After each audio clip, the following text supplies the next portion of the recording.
Bom dia a todos. Boa tarde, na verdade, né? Para mais uma reunião da disciplina de Anestesiologia, Dor e Medicina Intensiva da Escola Paulista de Medicina.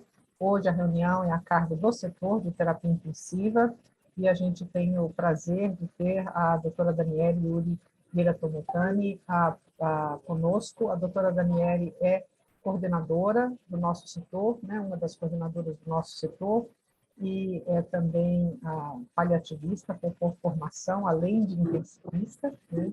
Ela é que é encarregada desses cuidados paliativos nas nossas UTIs, né? Ela que conduz todo esse braço com brilhantismo aí dentro das nossas UTIs. Então, a gente queria primeiro agradecer a ela todo esse excelente trabalho que ela tem feito aqui conosco, né, em prol dos cuidados paliativos na nossa UTI, e também agradecer a ela ter se esperado aí na preparação dessa aula de hoje, que eu tenho certeza que vai ser muito boa. Esse é um assunto extremamente importante para nós, intensivistas, né, como tratar de forma ideal os nossos pacientes do ponto de vista dos cuidados paliativos. Então, Daniele, muito obrigada pelo por ter aceitado fazer essa reunião. E, por favor, vamos lá. Obrigada a todos, boa tarde. Eu vou falar um pouquinho sobre cirurgia paliativa, né? A gente vai falar um pouquinho sobre o processo de tomada de decisão, depois a gente vai falar desse procedimento do ponto de vista oncológico, vai falar um pouco de traqueostomia e de gastrostomia.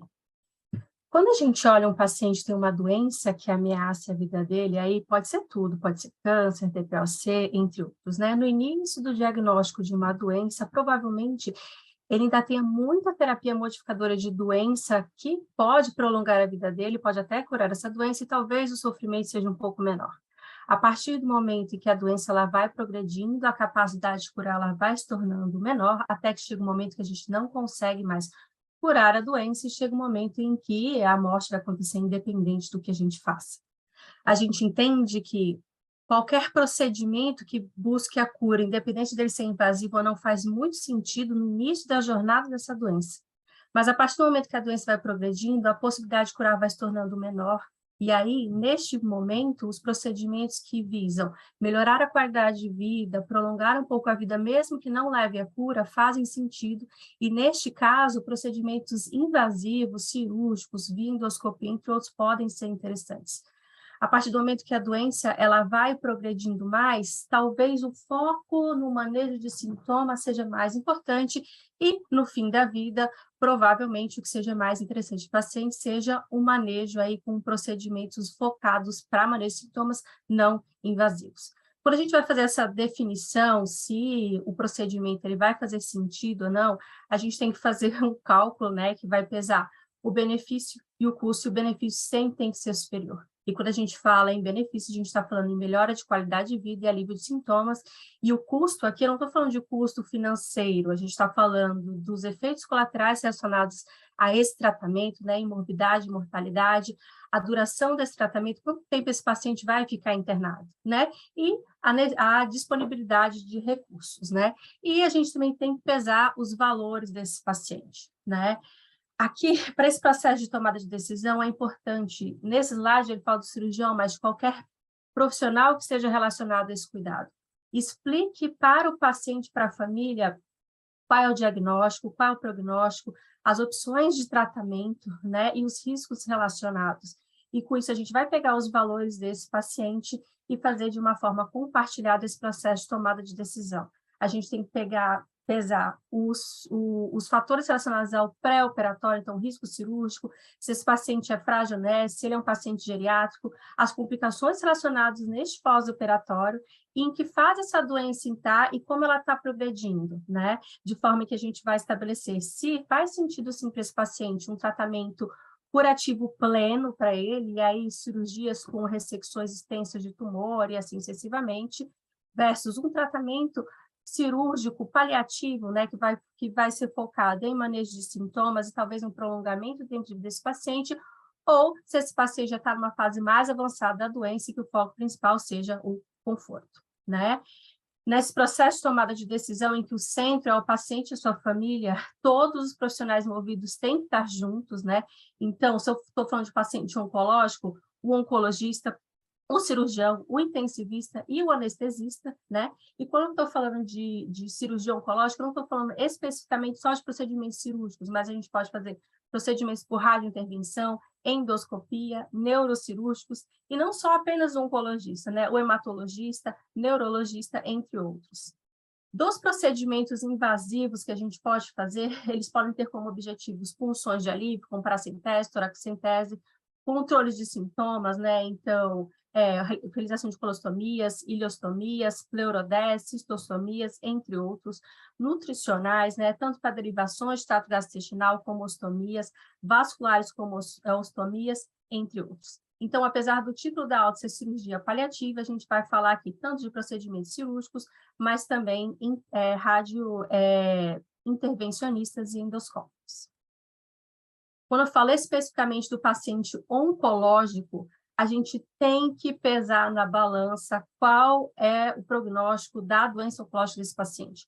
A gente sabe que pacientes que têm doenças oncológicas aí, em estágio 4, né, muitos deles têm uma sobrevida em 5 anos que pode ser baixa, né? Então, quando a gente olha neoplasia avançada de fígado, de pâncreas, de pulmão, de reto, muitos deles têm uma sobrevida aí menor de 10% em um ano, né? Com pacientes com câncer de pâncreas e de fígado com 3% só de sobrevida.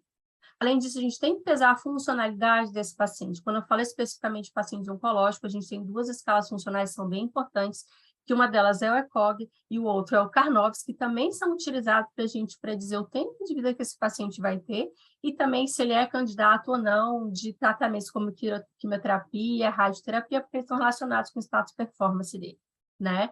Essas escalas, elas são interessantes, elas também nos falam em relação ao prognóstico em tempo de vida desse paciente. Então, a gente tem aqui, por exemplo, esse estudo com pacientes ambulatoriais, a grande maioria deles aí, com tumores de trato gastrointestinal, de pulmão e gênito urinário, em que eles avaliaram o ECOG, a escala de performance paliativa e o Karnofsky desses pacientes, e eles, quanto pior o score, menor o tempo de vida desses pacientes, né?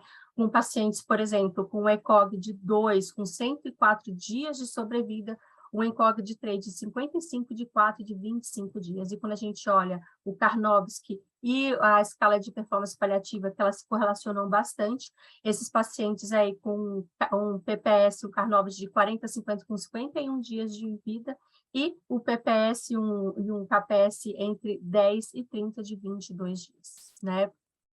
Quando a gente coloca aí na balança os estudos observacionais, né, que avaliaram procedimentos invasivos com objetivo de manejo de sintoma, a gente tem esse estudo aqui que ele avaliou 122 procedimentos em 823 pacientes, né? E eles viram que esses procedimentos conseguiram melhorar sintomas em 80% dos pacientes, e desses que melhorou o sintoma, apenas 46% deles ficaram livres de sintomas, com uma mediana aí de 135 dias. 29% desses pacientes que melhoraram retornaram, aliás, tiveram novos sintomas adicionais, e 25% deles tiveram aí um retorno desses sintomas em 52 dias, e do total de pacientes, 20% não melhoraram os sintomas, né? A gente tem aí uma morbidade pós-operatória de 29% em 30 dias e 11% de mortalidade nesse estudo, né? E desses pacientes que tiveram complicações, apenas 17% deles melhoraram os sintomas versus 80% no grupo geral, né? E o que estava relacionado com piores desfechos, né? Uma funcionalidade ruim, com ECOG de 3 ou 4, pacientes que são muito frágeis, pacientes desnutridos também, e aqueles pacientes que já não eram candidatos ou não receberam terapia aí paliativa oncológica, como radioterapia e quimioterapia. Quando a gente fala especificamente de neoplasias de esôfago avançado, a gente sabe que o tumor ele cresce e ele vai obstruir aí a via digestiva desses pacientes, né? Então, a disfagia, ela é presente em 2/3 desses pacientes, eles podem ter odinofagia, formação de fístulas, aumenta a chance de aspirações, e aí dentro das intervenções que a gente pode fazer para esse paciente, uma delas é a passagem de sonda enteral, pode fazer dilatações, sendo que as dilatações elas tendem a ser temporárias, o tumor vai crescer de novo e o retorno disso é muito rápido, né? De 12 a 21 dias tem altas chances de perfuração, né? Colocação de stents, elas têm uma melhora de sintoma e pode acontecer em até 96% dos casos. Ele vai ser reservado àqueles pacientes que não são candidatos à terapia cirúrgica, mas eles também são acompanhados de complicações, dentre as complicações precoces. A gente tem as relacionadas ao próprio procedimento também, né, como aspirações, um posicionamento incorreto, a perfuração, que pode acontecer e pode ser catastrófico, levar esse paciente até a morte, né? Dor torácica e desconforto respiratório. Dentre as complicações tardias migração do stent, oclusão por tumor, né? Principalmente quando é um stent não revestido, sangramento, fístulas e aumento do chance de refluxo. A gente tem que entender que o paciente tem um dispositivo lá, então a dieta tem que ser adaptada. Inicialmente, ele vai ter que receber dietas líquidas, pastosas, né? E ele vai ter uma alteração da fisiologia dele, então é importante a gente iniciar medidas anti-refluxo. Quando eu olho para o guideline, né, da endoscopia gastrointestinal, em relação a desordens malignas de esôfago, é uma recomendação, sim, como primeira opção em tratamento paliativo para esses pacientes, a colocação de stents, que fica superior, inclusive, à laser terapia, terapia fotodinâmica ou bypass cirúrgico, e esse stent ele pode ou não ser associado também à braquiterapia. Quando eu falo de neoplasias que vão levar a uma obstrução gástrica terminal, principalmente a nível de piloro ou de duodeno proximal, a gente não pode esquecer aqui dos adenocarcinomas gástricos, né? Mas neoplasias de pâncreas, 20% dela, principalmente de cabeça de pâncreas, também podem levar a essas obstruções. Esses pacientes, eles se apresentam com náusea pós-prandial, vômitos, distensão abdominal e tudo que afeta cabeça e pescoço, trato gastrointestinal, vai levar a uma perda ponderal, principalmente porque o paciente tem alteração de possibilidade de alimentação. Além disso, o próprio câncer consome o paciente e deixa ele em estado de catabolismo. O objetivo aqui, paliativo do procedimento, é descomprimir esse estômago do paciente e manejo de sintomas, né? E aí a gente tem vários procedimentos que a gente pode fazer com essa proposta paliativa, e dentro deles a gente tem os stents endoscópicos, bypass cirúrgico, gastrostomia percutânea com o objetivo de descomprimir o estômago desse paciente, jejunostomia, gastrojejunostomia guiada por ultrassom endoscópico, que vai possibilitar ele se alimentar, e também as próprias abordagens cirúrgicas com intuito paliativo. Essas abordagens cirúrgicas elas vão ser reservadas para pacientes que têm um prognóstico de sobrevida melhor e um paciente, ou seja, que ele tem uma sobrevida esperada aí maior do que 6 meses, e pacientes também que têm um status performance melhor, tá? Porque são cirurgias que podem levar à morbidade. Nesse estudo aqui, ele avaliou 137 pacientes com uma média de idade de 69 anos. A gente vê que eles tinham performance status bom, né? Que 98% deles tinham ECOG de 0 ou seja, eram pacientes bem funcionais. E a indicação da gastrectomia deles foi 42% por sangramento e 82% por estenose, né?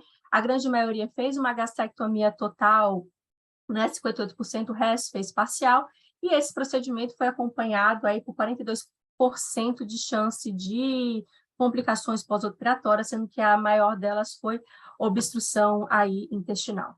Em relação à sobrevida aí geral foi de 9,9 meses, e aqueles pacientes que fizeram quimioterapia e juntos tiveram uma sobrevida maior de 11,1 meses versus 6,8 daqueles que não fizeram.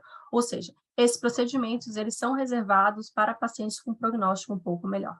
Quando eu olho a passagem de stents, né, neste paciente, a gente sabe que os stents metálicos, eles são os procedimentos interessantes para esses pacientes, né? O que a gente tem que entender também é que são procedimentos que muitas vezes eles são definitivos, nem sempre você vai conseguir retirar, né? Eles são passados por endoscopia, e eles podem ou não ser feitos também em conjunto com radiointervenção, né? Você vendo aqui o stent ser expandido, então ele possibilita que o paciente volte a se alimentar, e lembrando que não é um procedimento curativo, né? Ele é autoexpansivo, não necessariamente o paciente vai melhorar os sintomas imediatamente, ele vai se expandir aí nos próximos 2, 3 dias após, né?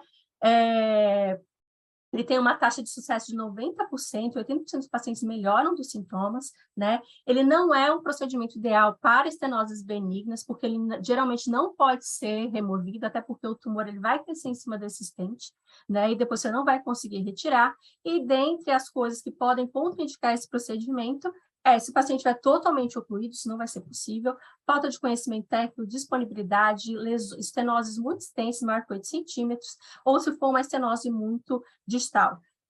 É importante a gente adequar a dieta desse paciente, evitando frutas, vegetais frescos, qualquer coisa que vá, que quando o paciente se alimentar pode fazer obstrução do stent. Dentro das complicações, elas são complicações pequenas, né? As precoces, elas acontecem até 4%, dependendo da série de casos, né?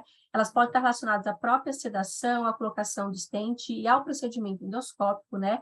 Que pode acontecer, qualquer colocação de stent pode levar à perfuração, tá bom? Então, perfuração, sangramento, infecção, aspiração, mau posicionamento do stent, complicações que podem acontecer de forma mais tardia, migração do stent, se acontecer, a gente pode tentar reposicioná-lo via endoscopia, ou o paciente pode ser que precise fazer procedimentos cirúrgicos, perfuração, oclusão desse stent por crescimento aí de tumor, né?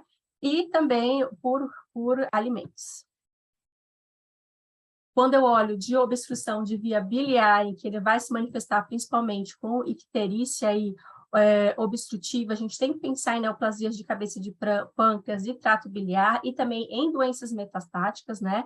Pacientes com essas neoplasias com metástase têm uma sobrevida aí de 3 a 6 meses, e quando eu tenho um câncer que é localmente avançado e faz a obstrução por compressão relacionada a isso, né, crescimento tumoral, tem uma sobrevida aí de 6 a 12 meses. As neoplasias de cabeça de pâncreas, menos de 20% delas, quando elas são diagnosticadas já com obstrução, elas têm possibilidade de ressecção no diagnóstico, e 70% a 80% delas vão evoluir com icterícia obstrutiva, né? E 20% também com obstrução aí do duodenal. O diagnóstico vai ser feito por aumento de bilirrubinas e elevação de fosfatase alcalina, e você pode aí ver uma dilatação aí dos ductos biliares por exames de imagem. Dentre os tratamentos, né, a gente pode até fazer uma colédoco-jejunostomia, né, ela é um tratamento, assim, que só 3% dele vai precisar de reintervenção, mas o paciente precisa estar numa fase mais precoce aí da doença, e ele tem que ter um performance status melhor. A drenagem biliar percutânea, né, por colangiografia transhepática percutânea. Ela é um procedimento um pouco mórbido, você ficar com um dreno pendurado leva impacto de quebra de qualidade de vida, a gente vai deixar esse procedimento mais naqueles pacientes que têm um prognóstico de sobrevida menor. A outra opção seria a colocação de stents endoscópicos aí por CPRE, né? A gente sabe que 36% deles vão evoluir com novas obstruções, precisar de reintervenção. Dos stents que a gente tem stents plásticos ou metálicos, o melhor são os metálicos, né? Mas eles vão ser reservados para aqueles pacientes que têm uma sobrevida e expectativa de vida maior. E os de plástico, a gente sabe que eles ocluem mais, eles vão ser reservados para pacientes com prognósticos menores de 4 meses, eles são mais finos e eles têm que obrigatoriamente ser trocados a cada 3 a 6 meses para esse paciente. Naqueles pacientes em que a gente não consiga fazer essa colocação endoscópica por CPRE, aí sim a gente pode tentar a drenagem biliar percutânea aí, ou até a colocação de stent guiado por ultrassom endoscópico. Esse aqui é uma simulação aqui de uma colocação do stent plástico, né? Então, você vê que ele transpassa o nível da obstrução, né? Tá? E existem também várias complicações, né? A gente tem o risco da anestesia e da sedação, os riscos inerentes da CPRE, como, por exemplo, pancreatite, perfuração, sangramentos, e, além disso, ele pode obstruir e migrar, né? Se ele migra, ele pode obstruir o ducto cístico, fazer colecistite, e a migração, quando é de stents plásticos ou com metal coberto com poliuretano e silicone, de 5% a 7%, e quando são os nãos cobertos, que eles, provavelmente o tumor vai crescer em cima dele com o tempo, é de 1% a 2%, né?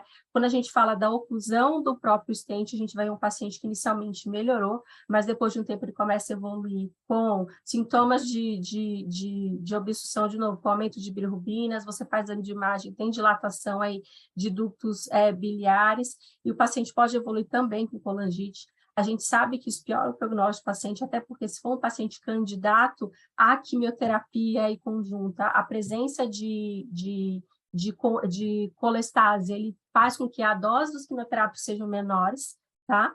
Tenham que ser menores. E aí, a gente, se for por um stent plástico, a gente realiza a troca deles for um metálico não coberto, parcialmente coberto, que seja ancorado ao endotélio. A gente pode tentar colocar um stent dentro do outro stent, a gente pode tentar dilatar com balão, retirar os detritos dentro do stent do paciente, fazer a ablação por radiofrequência e também descomprimir aí a árvore biliar por drenagem biliar percutânea, que geralmente a gente faz naqueles pacientes que já têm um prognóstico aí menor.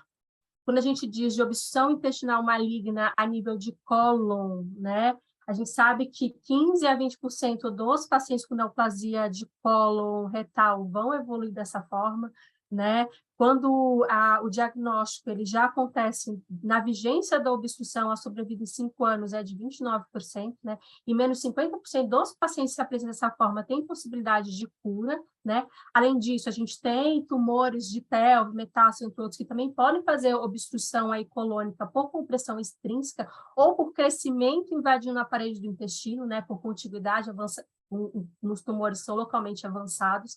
O paciente ele vai ter sensação de tenesmo, náusea, vômito, constipação, distensão abdominal. O diagnóstico ele vai ser feito também por exames de imagem, pode ser necessário fazer colonoscopia até para fazer biópsia desse paciente, né? E dentre os tratamentos possíveis é um desvio do trânsito intestinal dele, né? Com colostomias, ileostomias, a gente pode precisar fazer descompressões endoscópicas e a colocação de stents metálicos autoexpansivos que tem uma taxa aí de sucesso até de 93%, né?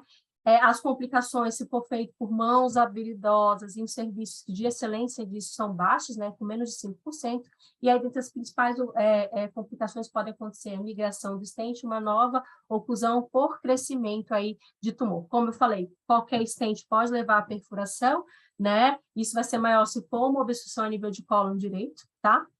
E, dentre as contraindicações, é se esse tumor está obstruindo muito próximo aí da borda anal, porque isso vai levar a dor, aumenta a chance de migração e o paciente vai ficar incontinente, e isso vai levar a uma quebra importante de qualidade de vida dele, tá bom? Nas compressões extrínsecas, não está muito certo se a gente usaria ou não usaria o stent. A recomendação principal é de não usar, até porque ele não pode ser retirado, tá bom? E tem menor chances aí de sucesso.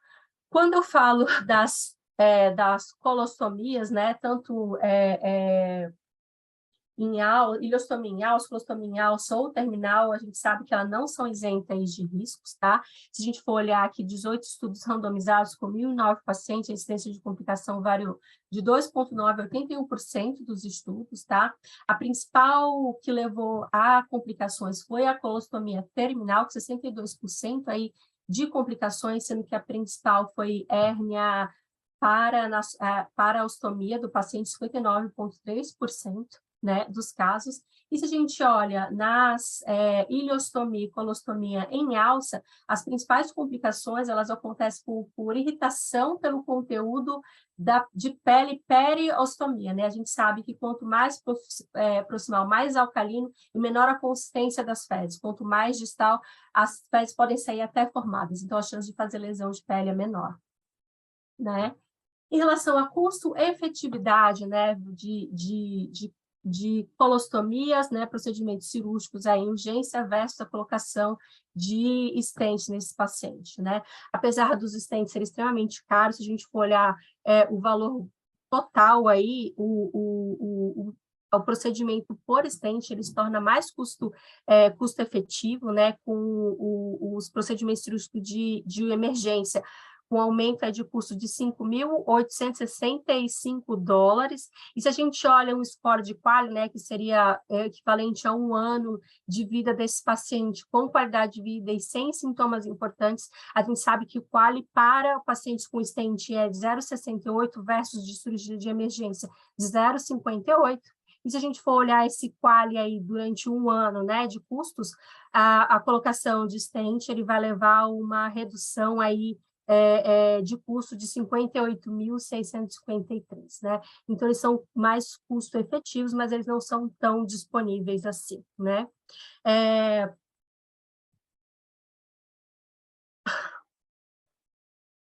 Outra coisa, esses pacientes que têm neoplasias aí de trato gastrointestinal, principalmente neoplasia de pâncreas, quando ele avança muito, ele pode levar a muita dor, né? Principalmente quando ele faz um acometimento de plexo celíaco.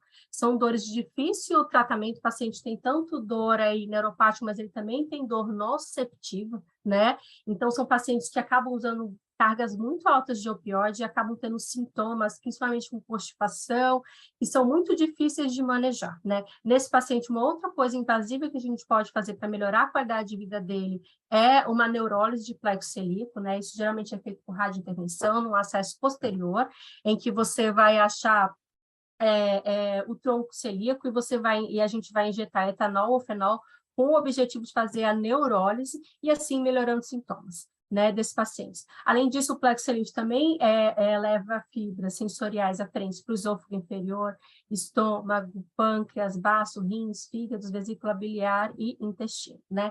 As indicações para isso vai ser dor refratária, mas ele tem, e quando o paciente tem efeitos colaterais muito importantes relacionados ao tratamento para a dor, né? Dentre as contraindicações, aquele paciente que tem uma anticoagulação que a gente não consiga interromper, paciente com infecção abdominal, paciente com estabilidade hemodinâmica, paciente que tem um tumor que já está muito infiltrado naquela região e impeça o acesso para fazer a neurólise, né? Dentre os efeitos colaterais, a gente vai deixar o paciente com um estímulo parasimpático não interposto pelo estímulo simpático, né? Então, ele pode ter diarreia transitória, hipotensão transitória, parestesias, e ele pode ter dor local, principalmente nos 3 primeiros dias, tá? O tempo médio de duração dessa analgesia, quando ela é eficiente, depende muito de literatura, geralmente 4 a 5 semanas, né? Alguns estudos falam até de 3 meses. Se você fez a primeira vez e não funcionou, fazer uma segunda vez é meio questionável, né? A maioria dos lugares falam que não faz sentido repetir, mas isso vai variar de caso para caso. Quando a gente fala de neoplasias obstruindo vias aéreas, a gente está falando tanto de tumores com crescimento intrínseco, levando essa obstrução, também com tumores extrínsecos que comprimem a via aérea e também tumores extrínsecos que invadem a via aérea, né? Dentre os principais podem acontecer, a gente tem os próprios neoplasia de pulmão, aí 20, 30% deles podem evoluir dessa forma, e isso é uma das principais causas relacionadas ao óbito nesses pacientes, né? E é responsável por 40% das mortes, mas a gente também tem neoplasias locais que fazem essa compressão, como, por exemplo, carcinoma de esôfago, câncer de tireoide, tumores primários de mediastino e próprias metástases que podem fazer metástase para nível de pulmão, né, como câncer de mama, colo retal e renal, tá? Esses pacientes, isso leva a um impacto importante em qualidade de vida e o paciente, ele fica com uma performance status tão ruim que ele não consegue nem ser submetido a terapias sistêmicas modificadoras de doença, tá? Eles têm dispneia, pode ter insuficiência respiratória, a erosão do tumor pode levar a fístulas, ele também pode levar a sangramentos, né? Dos procedimentos que a gente pode fazer para esse paciente, a gente tem vários, né? Laser, debridamento, dilatação, entre outros, né? Nessas imagens aqui que a gente vê por broncoscopia, a gente tem um tumor que está praticamente ocluindo aí o brônquio desse paciente, né? E aí ele foi submetido a laser com fotorressecção, coagulação com plasma de argônio, depois fez uma exérese de maior parte de tumor possível para depois você colocar o stent nesse paciente, né? Então, você não consegue colocar o stent sozinho, e se estiver totalmente ocluído, você também não consegue colocar o stent.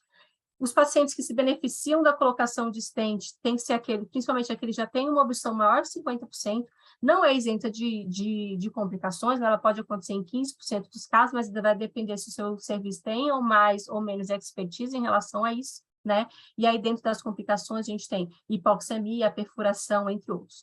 Os stents, eles não são usados exclusivamente para pacientes oncológicos, mas ele também pode ser usado para pacientes com estenoses benignas, com pressão extrínseca, fístulas, entre outros, tá?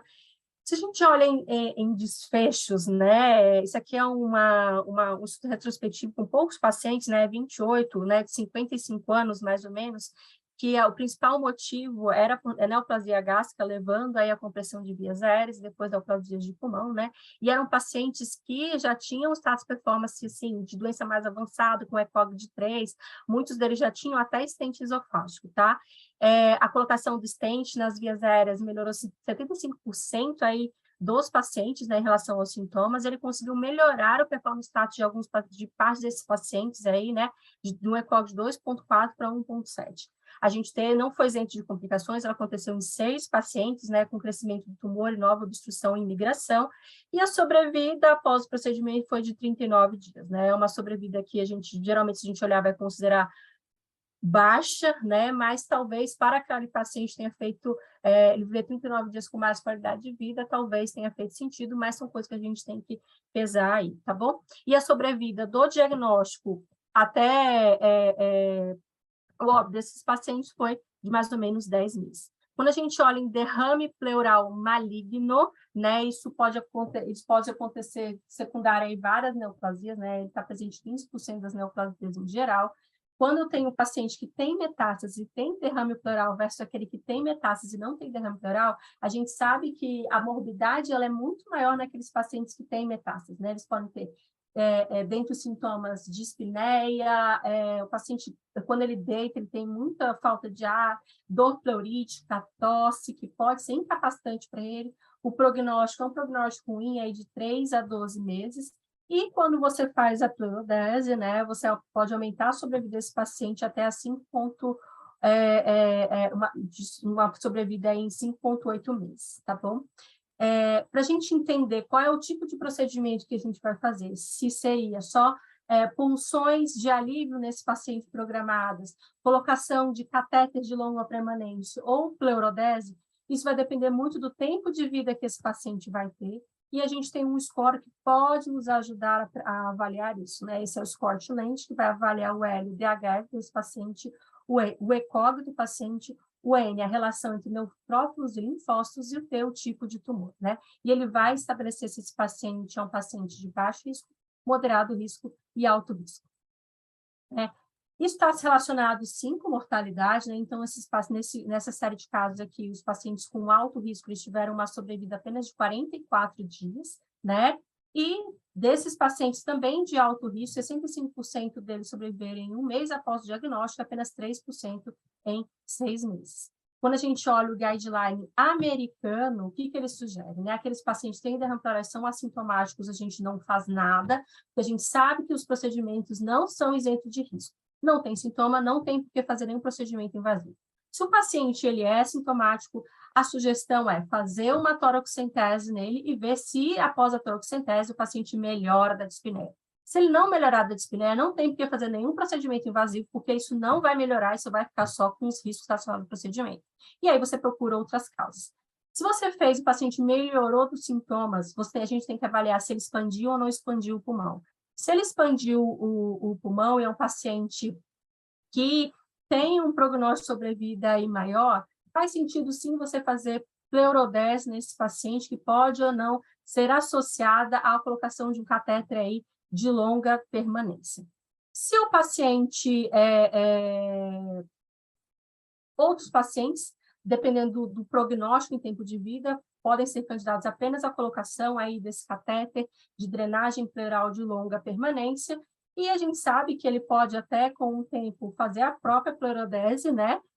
E aí você pode reavaliar, dependendo da melhora desse paciente, se ele seria ou não candidato a uma pleurodese. Se é um paciente que não expandiu, provavelmente tenha aí um derrame mais encarcerado, a chance de a pleurodese ter sucesso ela é muito pequena, então ela é contraindicada, tá bom? Mas esses pacientes poderiam se beneficiar aí de colocação de catéter de longa permanência para fazer drenagem aí seriada desse líquido, tá?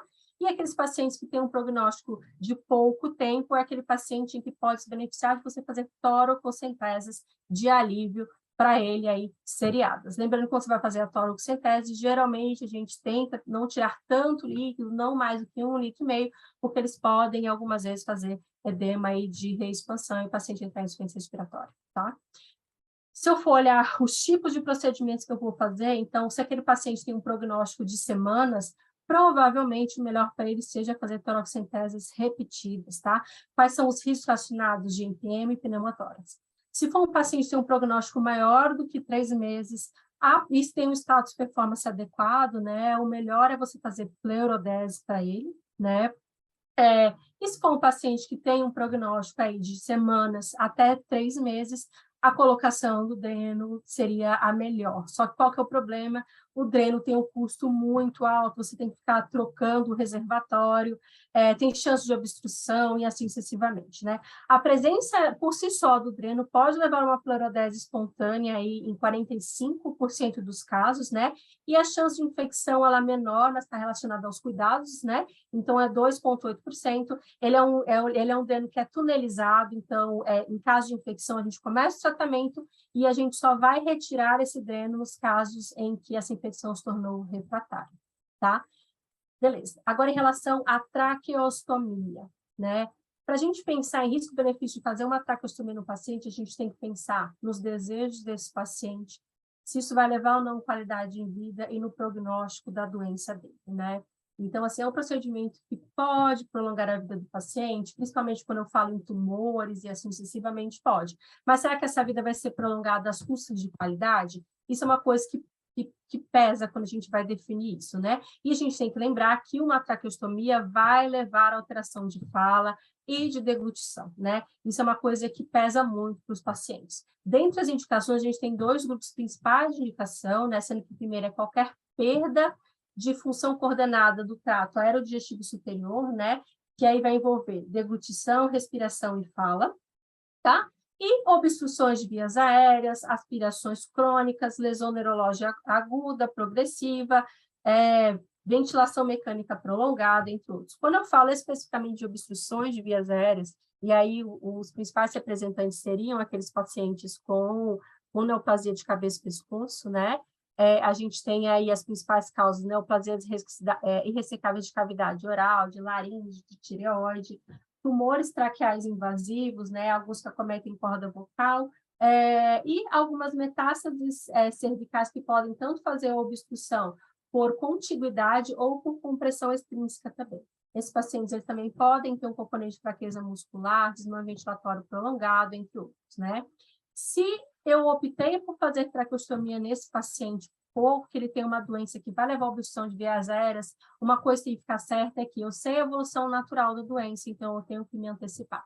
Se eu vou fazer traqueostomia, ela tem que ser eletiva e antecipada, porque traqueostomias em cenários de urgência levam a piores desfechos, e a gente está cansado de ver isso na nossa UTI, que a maioria dos pacientes vem em contexto de urgência, né? Você realizar uma cricotireoidostomia no cenário de urgência vai levar a muitas complicações, podem chegar a 40%, dependendo da série de casos analisados, né? Quando essa crícula é feita no cenário hospitalar, a chance de sucesso de 87%, mas em campo, numa urgência, só de 65%. E traqueostomia letiva, ele pode levar a 15% de complicações, mas quando ela é feita no cenário de urgência, esse número de complicações aumenta de 2 a 5 vezes, né? Existem alternativas para esses pacientes? Existem, né? Então, a gente pode precisar fazer uma remoção, pode fazer uma remoção cirúrgica do tumor, dependendo do status de performance desse paciente, radioterapia paliativa, quimioterapia paliativa, medidas que vão visar diminuir o volume de tumor para diminuir a chance de fazer uma obstrução, né? E a gente sabe que aqueles pacientes em que já tem uma doença avançada, em que não faz sentido para ele ser submetido a uma traqueostomia, são pacientes que vão precisar de um manejo de sintoma muito importante, porque eles vão ter sintomas de desconforto respiratório relacionados à obstrução de vias aéreas, e são sintomas que vão ser muito difíceis de manejar em ambiente domiciliar, por exemplo, tá bom? Quando eu olho para pacientes com neoplasia supraglótica, né, e aqui 243 pacientes com carcinoma de células escamosas, né, em que foram ser submetidos a um procedimento aí de laringectomia, outros procedimentos para o tumor em si, né, que pode ter proposta tanto curativa como prolongadora de vida, né, e eu olho pacientes que precisaram de traqueostomia antes do procedimento, versus aqueles pacientes que não tinham sinais e sintomas de obstrução, né? 16% deles tinham obstrução e precisaram de traqueostomia, 61,5% deles evoluíram com óbito, versus 41,7% daqueles que não tinham obstrução, num global de 44%. Então, se você esperar demais, o paciente morre mais. Dentre os fatores relacionados à necessidade de traqueostomia pré-operatória, um dos principais seria a área do tumor, né? Então, maior que 10 centímetros quadrados, levou aí uma área sob a curva de 0,72, né? Para necessidade de traqueostomia. E se a gente compara a mortalidade de 3, 5 e 10 anos daqueles pacientes sem e com obstrução, a gente vê aí que a mortalidade é muito mais alta nesses pacientes que já chegam obstruídos, tá bom? Ou com suboclusões. Dentre os fatores que vão relacionar a uma piora de sobrevida, dentre eles, é o tamanho do tumor, e aí um número cabalístico de mais ou menos 10 centímetros quadrados, tumores localmente avançados e pacientes aí com um acometimento linfonodal. Quando eu olho na indicação de traqueostomia para aqueles pacientes que não protegem via aéreas ou precisam de aspirações, né? Uma coisa que tem que ficar na nossa cabeça é que traqueostomia não é tratamento definitivo para aspirações. Paciente traqueostomizado vai continuar tendo aspiração, tá bom? Então, essa é uma coisa que a gente tem que mudar um pouquinho o cenário, porque a gente pensa muito nisso. É lógico que a presença de um cuff vai diminuir a chance de macroaspirações, mas o paciente continua tendo aspirações, né? Além disso, a presença da traqueostomia altera a fisiologia da deglutição, e aí o paciente, ele impede a elevação da laringe da deglutição e pode piorar as aspirações. Ela não vai prevenir aspirações, como eu falei, e se o contexto fosse, dependendo do tipo de paciente, das modalidades que ele tiver, talvez seja mais benéfico para ele otimizar medidas xerostômicas, fazer dietas de baixo risco, e talvez, dependendo do tipo de paciente, dos valores dele, eu pensar numa opção de alimentação não oral, mas a gente vai falar sobre isso que provavelmente também não tem tanto benefício dependendo do paciente, tá bom? Dentre as causas principais, a gente tem aqui pacientes que têm perda de coordenação muscular específica, né, declínio de função bulbar, que a gente vê, por exemplo, os pacientes com esclerose lateral amiotrófica, entre outros, pacientes que têm alterações de pares de nervos cranianos, como, por exemplo, pacientes com AVC, próprios tumores podem fazer isso, e assim sucessivamente, né? E aí, a indicação, ela está muito relacionada com os sintomas, se essas aspirações são desconfortantes para esse paciente, com os valores dele. Quando eu olho em pacientes críticos, apesar disso não ser o objetivo da aula, mas já que a gente está aqui na presença de intensivistas, né? A gente sabe que pacientes críticos, crônicos, eles têm um prognóstico de sobrevida talvez não tão bom assim, né? E aí a gente tem alguns scores que podem nos ajudar a pesar nisso, né? Se faz ou não faz sentido para customizar. Um deles é o Provent, né? Que ele vai avaliar a idade do paciente, se ele está usando diálise, se ele usa vasopressores, a contagem de plaquetas, se é um paciente ou não de trauma, né? E aí ele vai me dar um score que vai me falar a favor aí de mortalidade em um ano. Só que é meio difícil você olhar isso, né? Porque se você for olhar, o paciente maior de 65 anos ganha 2 pontos. Precisando de hemodiálise, 1 ponto. De vasopressores, ele vai ganhar mais 1 ponto. Então, dá ponto 4, que de acordo com esse estudo, nesse score, ele daria uma mortalidade aí de um ano de 92%. Tipo, isso é a maioria dos nossos pacientes, né? E não necessariamente eu não vou customizar ele por causa disso. Tá bom? Então, é só algo a pensar. Então, eu não posso usar só isso para fazer esse processo de tomada de decisão. Eu tenho que ver qual que é a funcionalidade desse paciente, se ele vai conseguir ou não sair da ventilação mecânica, se ele vai ser ou não capaz de falar e de se alimentar com o tempo, os sintomas dele, tudo isso tem que ser pesado para a gente fazer esse processo de tomada de decisão. E nada impede também que a gente faça uma traqueostomia, e se depois de um tempo a gente chegar à conclusão de que um paciente está numa fase terminal, nada impede que a gente priorize medidas de conforto para ele, tá bom? Mais futuramente. Dentre as contraindicações, a principal delas é a recusa do paciente, tá bom? E também, provavelmente, a traqueostomia não vai melhorar pacientes que tenham obstruções distais. Aí eu não estou dizendo que a traqueostomia é contraindicada, mas a traqueostomia com o objetivo de paliar a dispneia, nesse sentido, não vai melhorar a dispneia do paciente, tá? E pacientes que também provavelmente não tolerem procedimentos cirúrgicos, como, por exemplo, com baixa reserva pulmonar, risco cardiovascular, com coagulopatias, entre outros. Então, para eu pensar em traqueostomia, eu tenho que pensar se os benefícios superam o risco desse paciente, se o paciente compreende e deseja essa intervenção e se a traqueostomia vai facilitar a paliação dos cuidados desse paciente, né? A gente acaba, muitas vezes, negligenciando qual que é a visão do próprio paciente e da família dele em relação à traqueostomia, né? E esse estudo aqui é uma revisão sistemática, que avaliou 17 estudos com 220 pacientes, que tinha o objetivo de ver a experiência do paciente e dos cuidadores, né, em relação à presença da traqueostomia. E o que eles perceberam era que a presença da traqueostomia, ele leva a uma estigmatização social e um prejuízo na autoimagem do paciente, ciente de que a estética é extremamente importante, principalmente na região do rosto e da região cervical, né? Os pacientes ficavam constrangidos, eles se sentiam distratados, ficavam em isolamento social. Além disso, existia muita angústia relacionada aos cuidados dessa traqueostomia, né? Então, medo de ter uma rolha, de ter alguma complicação fatal, de perder a traqueostomia, também inseguranças relacionadas a obstruções, tosse, virar o pescoço às vezes podia doer. Às vezes, quando a paciente que tinha home care, os cuidadores não necessariamente sabiam manejar isso de forma adequada, medo de tomar banho e cair água lá dentro, né? E aí, muitas vezes, isso podia ser melhorado com o nosso próprio preparo para o paciente que está internado.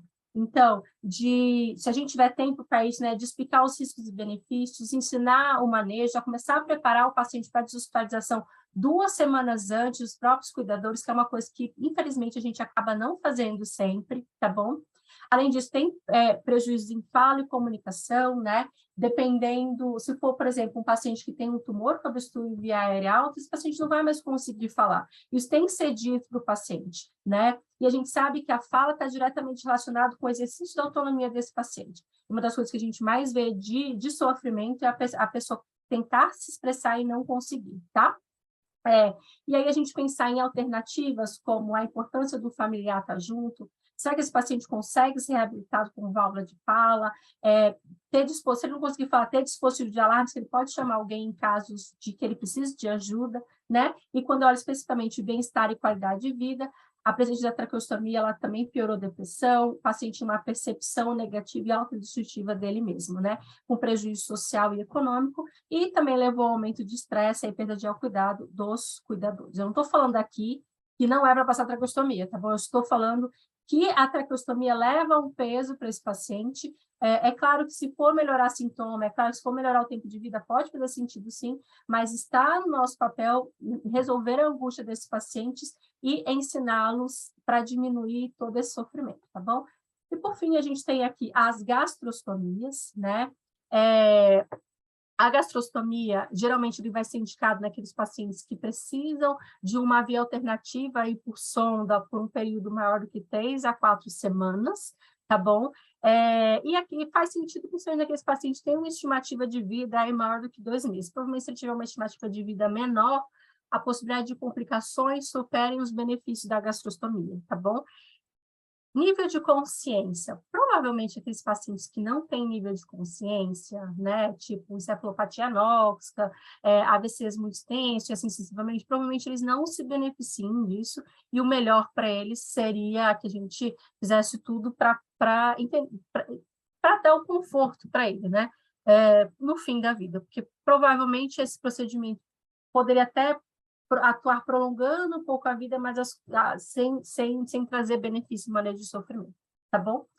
Outras coisas que a gente tem que pensar também para a gente indicar, é se o paciente tem anatomia favorável, entre outros. Dentre as principais indicações que mais fazem sentido são as neoplasias. A gente sabe que essas câncer de esôfago, dependendo de cabeça e pescoço, faríngeo, tudo isso vão levar a obstruções. O paciente ele vai perder peso pelo próprio tumor, ele vai ter hiporexia, ele tem disfagia. Então, o ideal é que a gente realize uma via alternativa precoce para esses pacientes, entendendo a evolução natural dessa doença, até porque a gente sabe que pacientes que estão desnutridos, eles têm uma tolerância menor a quimioterapias, a radioterapias, entre outros, tá bom? Então, optei por fazer, tem que ser precoce, tá bom? Outras indicações, doenças neurodegenerativas, como, por exemplo, esclerose lateral amiotrófica, AVCs, entre outros. Mas aí a gente tem que pesar risco-benefício relacionado aos valores de cada um, né? A gente sabe que é um procedimento que está muito relacionado a complicações, tá bom? Então, de complicações menores, elas podem acontecer de 13% a 43%, né? Então, e maiores em 22% deles, né? Dentre as complicações maiores podem acontecer, pode fazer lesão de pele importante, necessidade de intervenções, hemorragias, entre outros. Uma complicação ruim também que levaria à necessidade até de procedimento cirúrgico, essa síndrome do Barry Bumper, né, em que ela acontece principalmente quando o anteparo e a campânula estão muito apertados, né, e aí você começa a ter uma proliferação do endotélio gástrico que vai e pode cobrir totalmente a gastrostomia. Ela vai parar de funcionar porque ela obstrui e a campânula está totalmente dentro da mucosa, e aí você precisa retirar procedimentos cirúrgicos, né? Mas isso é uma complicação rara, tá bom? Dentre as complicações menores, a gente tem granulomas, herniação, infecção local, entre outros, né? Uma coisa que pode acontecer também bastante é vazamento, fazendo lesão de pele, né? Isso pode acontecer principalmente porque quando a gente passa a gastrostomia, ela tende a se expandir nos próximos dias. Se você passa uma gastrostomia muito calibrosa, a maior a chance disso, o paciente ele tem variações de peso também, né? E aí, muitas vezes, se você não consegue tratar de outras formas, às vezes você precisa retirar, né? E aí depois deixar um dispositivo para manter a perviedade, depois tentar passar uma outra, né? Perda de gastrostomia também, ele já começa a fechar nas próximas horas, em 3 dias ele está totalmente fechado, tá? Então, toda vez que o paciente perde uma gastrostomia, o ideal é se passar uma Foley no lugar.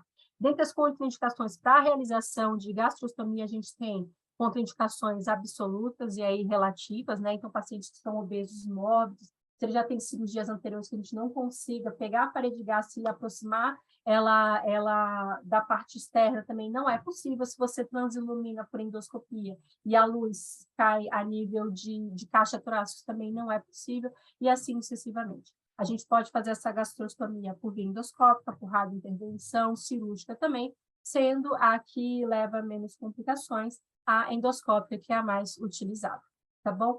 Se eu olho em pacientes, essa série aqui de pacientes críticos, né, que foram submetidos à gastrostomia, né, a gente tem 205 pacientes com uma faixa de idade aí mais ou menos 61 anos, né, a maioria deles fez gastrostomia endoscópica, 76% estava em ambiente de UTI e 60% em ventilação mecânica. Das indicações para gastrostomia, a maioria foi pacientes com AVC isquêmico. Depois, a gente tinha pacientes com neoplasia de cabeça e pescoço, sendo que parte deles foi de forma planejada e outras na urgência, e insuficiência respiratória aí, com ventilação mecânica prolongada, e assim sucessivamente em 12%. Desses pacientes, 7,8% faleceram, né?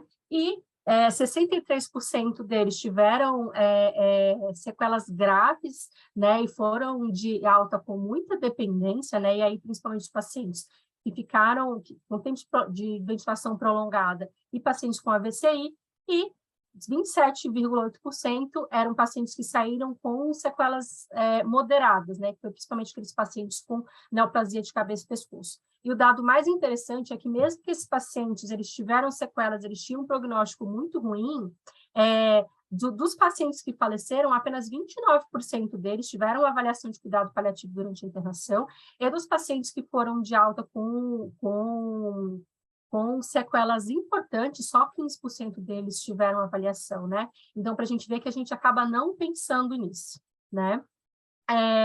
Se a gente olha em desfechos em 30 dias e fatores estão relacionados a complicações e mortalidade, né, em pacientes com gastrostomia endoscópica, a gente tem aqui essa série de 218 pacientes, né, que a maioria deles tinham neoplasia de cabeça e pescoço e 22% gastrointestinal, e eram pacientes já com uma fase avançada da doença, com 70% de estádio 4 aí de doença, tá bom?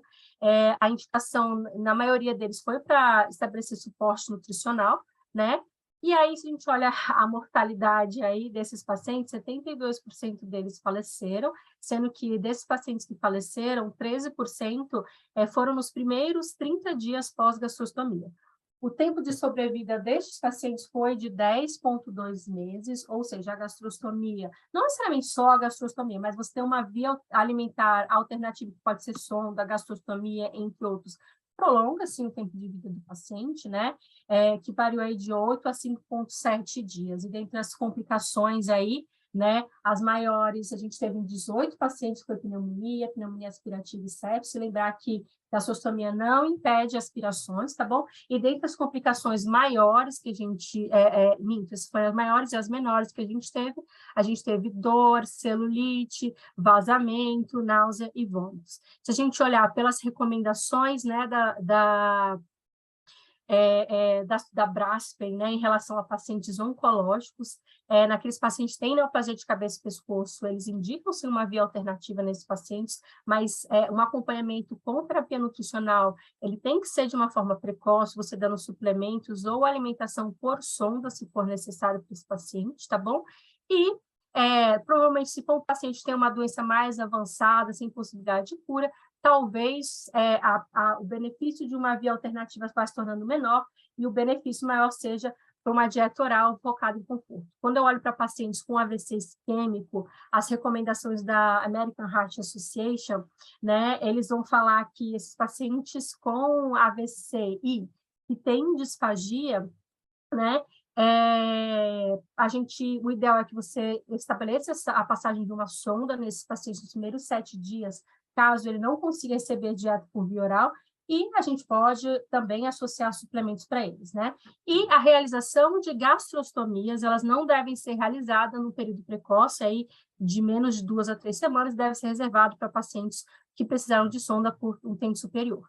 E essas orientações, elas vieram de 2 trabalhos principais, o primeiro deles é o FULT, que é o principal estudo que avalia dieta nesse paciente com AVCI, e ele foi dividido em 3 trials. O primeiro deles, ele avaliou o paciente com AVCI, se eu vou dar ou não suplementação oral, e apesar de ter ter reduzido o número absoluto aí de riscos de morte, desfecho, isso não teve significância estatística.